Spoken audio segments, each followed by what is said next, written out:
Bonjour à tous. Dans cette vidéo, nous explorons un coup de tonnerre diplomatique. Le Parlement européen a voté en faveur de la position algérienne sur la restitution des territoires. Cette décision marque un revers majeur pour le régime marocain et un triomphe pour l'Algérie, soutenant le droit à l'autodétermination du peuple sahraoui. Au cœur des tensions régionales, elle remet en question la souveraineté sur le Sahara occidental et ouvre la voie à la récupération de terres historiques algériennes. Plongeons dans les détails de cette victoire stratégique qui redéfinit les équilibres en Afrique du Nord. Un choc retentissant a secoué le régime marocain, balayant ses efforts pour imposer une résolution pacifique à ses conditions. Cette défaite n'est pas anodine. Elle s'ancre dans une validation internationale qui sape les bases légales et politiques des prétentions marocaines sur le Sahara occidental. C'est une avancée éclatante pour la diplomatie algérienne, qui défend avec constance le droit du peuple sahraoui à décider de son avenir. Le nœud du conflit entre le Front Polisario et le Royaume du Maroc tourne autour de la maîtrise de ce territoire. Fait-il partie intégrante du Maroc, ou possède-t-il un statut distinct ouvrant sur l'indépendance? La Cour de justice européenne a tranché sans ambiguïté, formant un pivot décisif.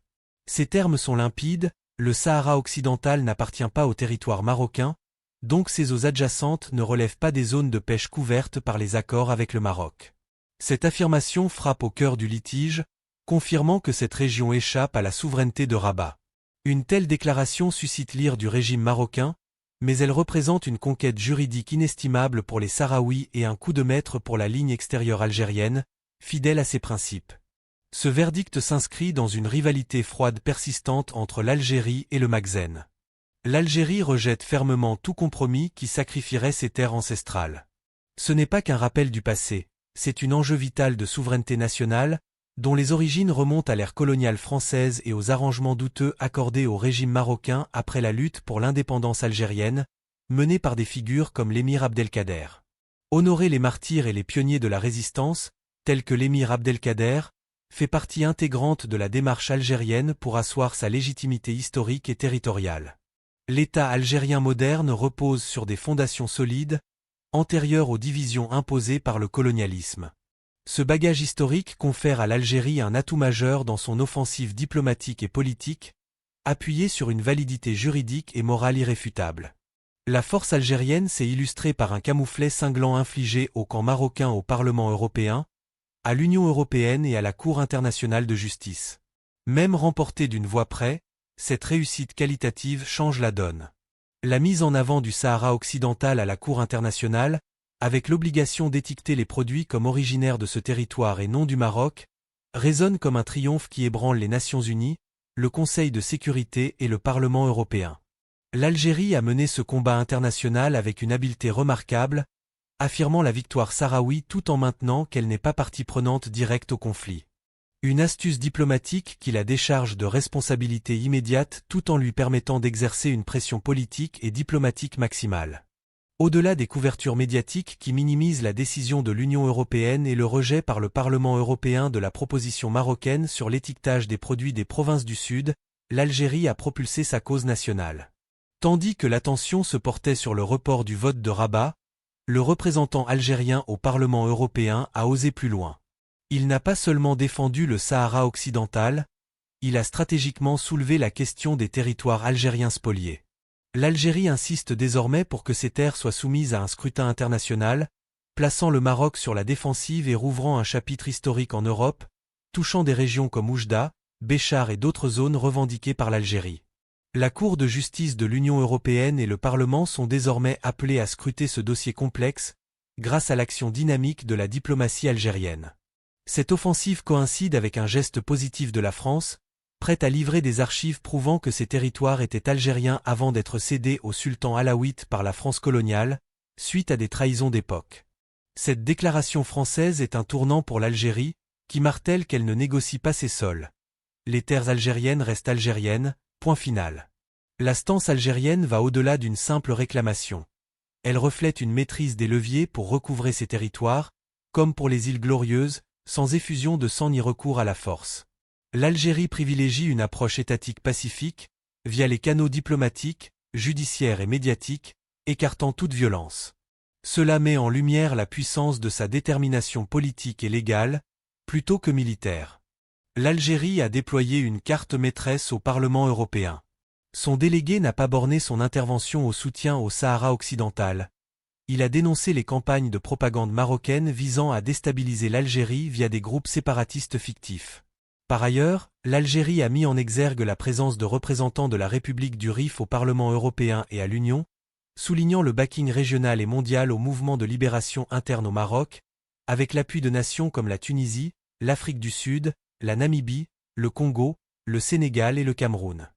Ce réseau révèle la vulnérabilité intérieure du Maroc, exacerbée par les avancées diplomatiques algériennes. En procédant ainsi, l'Algérie ne se limite pas aux demandes. Elle agit concrètement sur l'arène globale pour reprendre ses terres. Chaque portion de sol algérien sous occupation marocaine fut jadis octroyée par la France. La victoire sahraoui aux instances internationales, validant l'illégalité de l'exploitation des ressources du Sahara par le Maroc, pave la route à d'autres succès pour l'Algérie dans ses propres affaires. La Cour européenne a stipulé que ces produits ne peuvent être labellisés comme marocains, imposant des contraintes économiques et légales au Maroc. Après avoir posé la question de ces terres historiques au Parlement européen, l'Algérie exploite ce levier pour accentuer la pression en vue de leur restitution. Cet arsenal de triomphes diplomatiques et judiciaires prouve que la vigueur algérienne, via sa diplomatie solide et son ancrage dans la légitimité historique et internationale, surpasse toute manœuvre adverse, politique ou armée.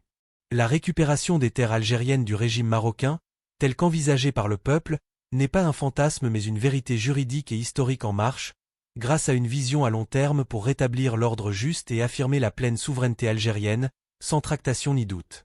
L'Algérie excelle dans la gestion diplomatique du conflit, convertissant le soutien populaire en impact mondial, tandis que le régime marocain se voit cerné par des verdicts judiciaires, des troubles internes et une perte de crédit international. Cela confirme que les revers subis sont profonds et multiformes, et que toute solution pacifique passera par l'acceptation des faits juridiques et historiques incontournables. Le soutien indéfectible de l'Algérie à la cause sahraoui, couplé à l'ouverture du dossier des terres historiques, accule le Maroc à une impasse politique, dont il ne sortira qu'en cédant aux droits légitimes. Cette navigation diplomatique astucieuse, pilotée par l'Algérie, incarne un exemple de soft power, usant du droit et de l'histoire comme arme puissante pour modeler la géopolitique régionale, loin de l'escalade violente. Ces succès accumulés découlent d'une politique ferme et cohérente, imperméable aux manipulations médiatiques ennemies, avançant avec assurance dans la justesse de sa cause. En somme, les évolutions récentes sur le Sahara occidental, la réaffirmation des frontières algériennes historiques et le renouveau du débat européen sur les territoires spoliés signalent un virage géopolitique majeur, dont les ondes remodèleront durablement les forces en Afrique du Nord et en Méditerranée. Ce pivot n'est pas fortuit. Il résulte d'une chaîne de positions diplomatiques alignées, d'une stratégie durable ancrée dans le droit international, et d'une habileté à transformer les faits historiques en arguments solides. Ainsi, l'Algérie a bâti un capital diplomatique hors pair, boosté par un mouvement mondial de solidarité avec la cause sahraoui et par le démantèlement progressif mais inexorable des prétentions marocaines, longtemps présentées comme intouchables. Dans ce paysage, la reconnaissance répétée par les tribunaux européens du statut unique du Sahara occidental marque un basculement historique. Elle ne s'appuie pas seulement sur les résolutions onusiennes, mais sur un pilier du droit international. Aucun État ne peut revendiquer un territoire non autonome sans que son peuple ait exercé son droit inaliénable à l'autodétermination. En déclarant que les eaux et ressources sahraouis ne s'intègrent pas au pacte marocain, la Cour de justice de l'UE n'a pas juste annulé un accord commercial. Elle a rappelé que le principe suprême reste le droit des peuples à l'autonomie. Cette précision crée une dynamique où le dossier sahraoui passe de marginal à exemplaire en matière de respect du droit international. Ce shift est amplifié par les mutations régionales. L'Algérie, riche de son legs révolutionnaire, de sa cohérence historique et de son refus d'usurper des terres étrangères, gagne une crédibilité qui la positionne comme arbitre éthique mondial. Son engagement pour la paix, la légalité et le rejet de la violence contrastent avec les méthodes d'occupation, de manipulation médiatique et d'alliances précaires du Maroc.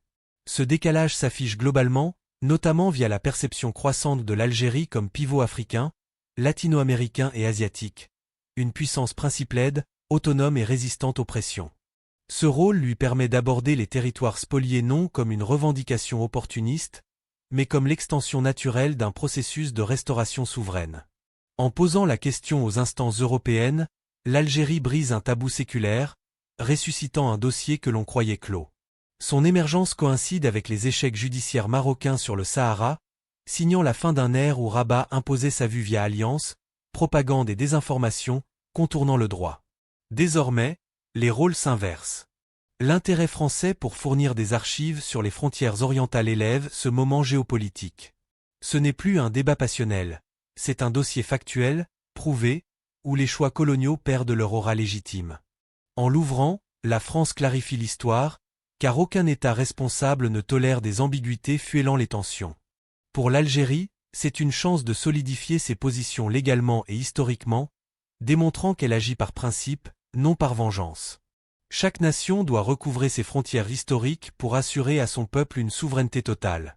De même, le soutien accru à la République du Rif en Europe signale que la fragilité marocaine interne, masquée par un vernis diplomatique, éclate au jour. Les revendications régionales ne sont plus isolées, mais symptômes d'un État luttant pour sa cohésion, via centralisation et marginalisation. L'Algérie, en les soulignant, n'attise pas les feux internes. Elle éclaire la communauté internationale sur comment l'expansionnisme extérieur ignore les besoins domestiques. Cela est d'autant plus vrai que les liens marocains avec ses alliés traditionnels se tendent. Que ce soit en EE, Afrique ou Moyen-Orient, les positions évoluent souvent contre Rabat. Cette usure découle d'erreurs stratégiques, d'obstination et d'incapacité à respecter le droit. Tandis que le Maroc perd des soutiens, l'Algérie en gagne, par cohérence et fidélité historique. Comprenez cette dynamique, l'Algérie s'intègre à un monde shiftant de la domination vers le respect de la légalité et l'autodétermination. Elle incarne un modèle alternatif, basé sur la mémoire, la souveraineté vraie et le refus d'ingérence, résonnant avec les aspirations des peuples à identité, dignité et indépendance. Ces victoires ne sont pas isolées, elles annoncent une reconfiguration où l'Algérie tient le centre. La restitution des territoires historiques appliquerait rigoureusement le droit, la libération sahraoui achèverait la décolonisation. Histoire, droit, morale et volonté populaire convergent vers l'inéluctable. Les droits des peuples triomphent des appropriations injustes. Nous entrons dans une ère où les forces se mesurent en légitimité et profondeur historique, non en muscles militaires. L'Algérie, avec son héritage et sa diplomatie éclairée, navigue comme acteur souverain, pacifique mais inflexible sur ses droits. Pour le Maroc, il est temps de réaliser, nul État ne défie éternellement l'histoire. Les peuples reclinent leur voix, dignité et terre. L'Algérie, du côté légitime, voit son voisin contraint à affronter les réalités irrésistibles. En conclusion, l'Algérie reste fidèle, une nation pour la justice, souveraineté, l'égalité et respect des peuples. Sa victoire diplomatique est une vision mondiale de paix, dignité et vérité historique. Merci pour votre attention. Likez, commentez, abonnez-vous et partagez pour soutenir ces analyses. À bientôt.